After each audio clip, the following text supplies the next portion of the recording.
এতিয়া হৈ গ'ল এয়া মিঠাই আনিছিলে মানুহটোৱে এতিয়া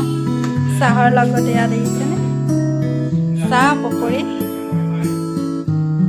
আবেলি সময়ত খাই খুব ভাল লাগে এনেকৈ নমস্কাৰ ৰাইজ এতিয়া যিহেতুকে আবেলি সময় হৈছে মই ভাবিছোঁ আপোনালোকৰ লগত আজি মই আলু পকৰি কেনেধৰণে বনাওঁ তাকে শ্বেয়াৰ কৰোঁ বলকচোন তেনেহ'লে ভিডিঅ'টিৰ মাজলৈ আৰু ইয়াৰ পকৰি বনাবলৈ আলু এটা আৰু পিঁয়াজ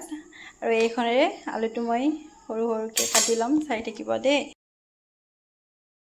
এগেইন এইখিনি মই ভালকৈ ধুই লৈছোঁ এতিয়া ইয়াত বেচন দিম আৰু একৰা চুজি দিছোঁ ইয়াত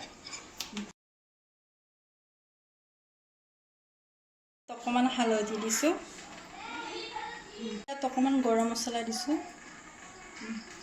যিহেতুকে মই জ্বলা দিয়া নাই সেইকাৰণে অকণমান জ্বলাৰ গুড়ি দি দিছোঁ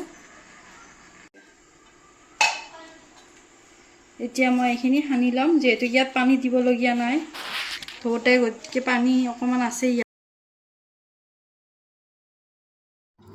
এইখিনি এতিয়া মই হাতেৰে মিক্স কৰি লওঁ হাতেৰে মিক্স কৰি মানে ভাল হয় আৰু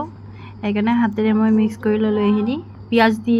দিয়াটো আপোনাক কোৱা নহ'ল পিঁয়াজখিনি ইয়াত মিক্স কৰি দিছোঁ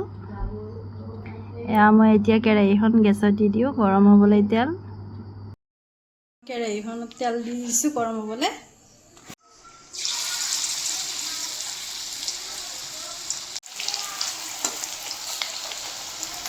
এয়া দেখিছেনে মোৰ পকৰি হৈ গ'ল দেই হৈ গ'ল আৰু পকৰি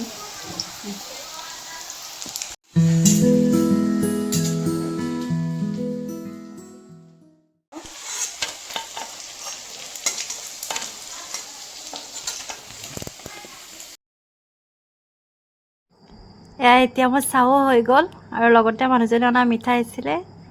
এয়া মোৰ ৰেডি হৈ গ'ল আপোনাক কেতিয়াবা ভাল যদি বিচাৰে খাব পাৰে এনেকৈ লোৱা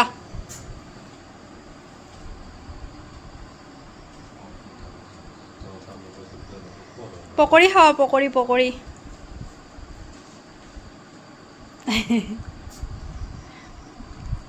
গোটাই সোমাই দিছ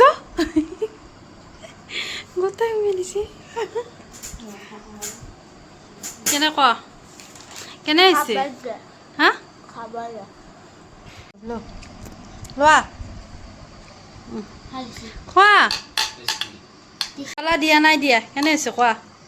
10 out of 8. 10 out of 10 10 of 9. 9 চাই যদিহে ভাল লাগিছে প্লিজ লাইক কমেণ্ট কৰিব লগতে ছাবস্ক্ৰাইব এটাও কৰি দিব ভিডিঅ'টি চাই কেনে পালে জনাব আজিলৈ আহোঁ বাই বাই